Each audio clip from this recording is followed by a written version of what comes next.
Hello, my name is Louis Dooley, and I'm the executive director of Philemon House, a prison ministry serving people in the state of Illinois. Louis, can you tell us a little bit about Philemon House's mission, values, and who you serve? Yeah, our mission is to disciple people who have been touched by incarceration, whether inside or outside of prison. We feel called by God to be impacting people's lives who have been touched by incarceration. Could you provide a snapshot of what you offer? What makes you different? Yeah, there And are five key areas that we really want to focus on with Philemon House. One of them is spiritual, so connecting people with God in a way that we connect with God through the Bible, through church, and things like that. We also want to help them with personal issues like etiquette, things from dressing, from cleanliness, basic things that you would learn growing up in a family setting. Another one is financial, so to help them learn about how banking works, how investing works, saving money, knowing how to spend money, and just creating a budget to help them figure out what they're going to do with their money in life so that they can have a plan for their future.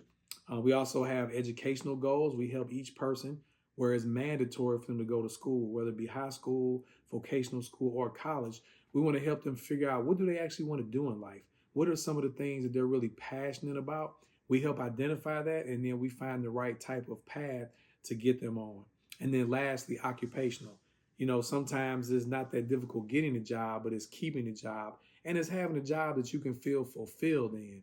Oftentimes you find yourself working a job and it's lifeless and there's issues and Monday morning comes and you don't want to go to work. We want all of the young men who come through Philemon House to actually have a passion and desire to want to work, to not only just exchange hours for dollars, but actually do something where they feel fulfilled and they're actually doing something that's helping provide a service or a product for someone else.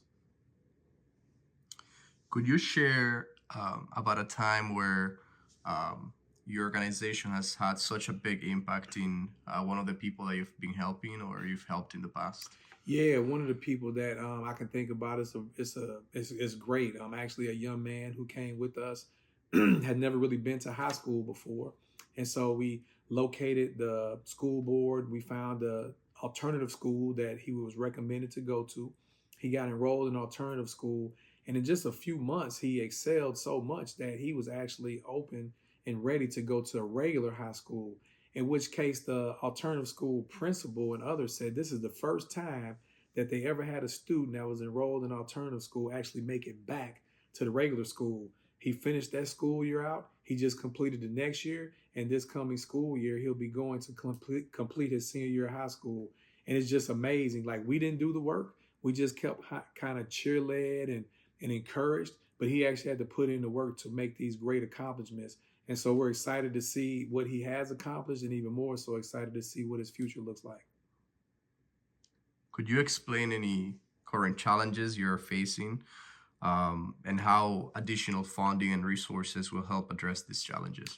Yeah, so with anything, there's challenges, and we believe that anything that's with God, there may be some extra challenges.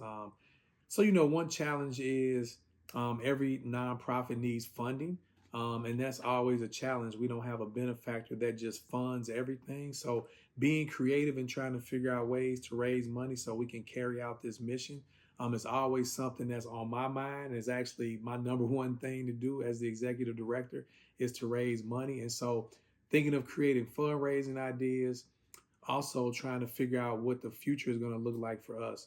And so funding is a thing. Volunteers, like we are big believers in not just my wife and I, who are the house parents. We don't want to just try to educate them and help them in every area of life because there's people with more knowledge than we have, different knowledge than we have, different personalities. And so we like to mix things up. So it is challenging at times to find volunteers, whether it be going into a jail or prison to impact those people's lives, or our mentorship with the young men that live with us to help them with various things, whether it be academically, whether it be socially, or really any helps. It even could be some counseling or just a person they can talk to where they feel comfortable. So it's challenging finding those people as volunteers. There's services that can be provided, and that comes at a cost. So whether it's a volunteer, that can be challenging. Whether it's the funding to hire somebody, that can be a challenge as well. Just to name a few. Could you tell us about your organization's future goals and vision? Yeah, I'm a person that um, I like dreaming. I like thinking about the future and figuring out how we can impact young men and young ladies' lives. And so, as I dream and think about the vision and the future of Philemon House, I think about our current situation where we're living in a single family home. We intentionally do that because we want to create a family atmosphere as best we can. There's difficulty in that because there's rules and guidelines that people must follow. But then we also want to be open where we can just be like aunts and uncles or big brothers and big sisters to the people that live with us that we consider our family. And so with that, we're renting a house. Ideally for our future, it would be Philemon House owning this house. That would be step one. The next thing is with my wife and I being the executive director and my wife handling a lot of the administrative things. We're also full-time house parents. And so we pretty much work 7 days a week, 24 hours a day, if you will. And so to have some respite, so ideally for us, it would be transition to own our own house, remodel it, have an addition put on where we can even have a paid staff person that can come in and share some of the burden and some of the load of just different things. And burden probably isn't the right word. It's just sharing in this blessing actually to impact people's lives. So my wife and I can have some time where we can go, for a day or two, a week to have off or just do things with us. But we always want to have somebody else impacting and being present with the young men while we're not there. So having that, the next step is buying that place. Hopefully there can be some property with that. So then we can maybe build house number two.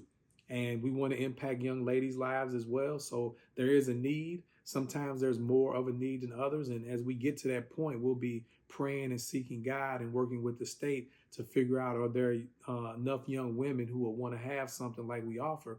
And then we'd have a young ladies' house and then maybe a third house with more young men and so on and so forth. And with that comes more funding for more house parents and the like. And so transportation can be issues with finding vehicles or finding mentors to take people to appointments and things.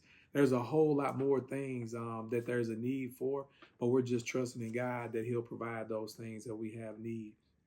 And to go along with that, I would like to encourage you.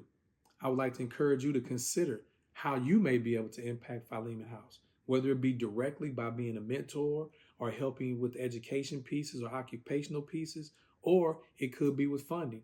Maybe you have funds and you're thinking, hey, we have this money God has blessed us with, and we're trying to figure out what we can do with it to impact a young person's life that has come through a situation that's no fault of their own, but maybe making some poor choices because of the lack of love, the lack of family, the lack of guidance.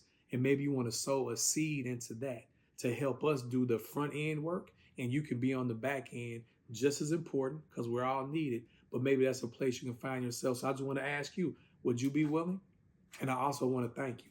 Thank you for this opportunity to be able to make this video, to submit this grant proposal to you. I would ask humbly that you would please consider helping Philemon House to continue presently in the state we're in, but more importantly, to help us grow and advance so we can impact more people's lives. Thank you very much and God bless.